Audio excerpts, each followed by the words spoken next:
Üçüncü, udvanu adin, at qavmining haddidan eshishi.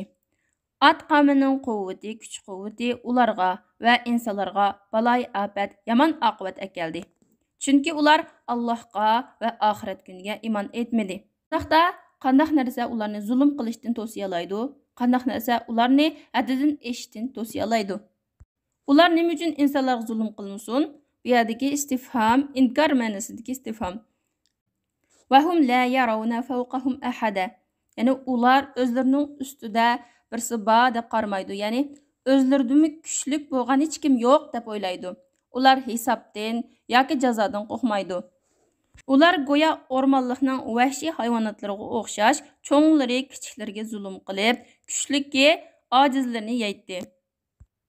Agar ular g'azablansa, xuddi urkib ketgan pilga o'xshash, ya'ni oldiga har qanday bir narsa uchrasa o'ltirib o'tadigan g'azablangan pilga o'xshash bo'lib qoladi.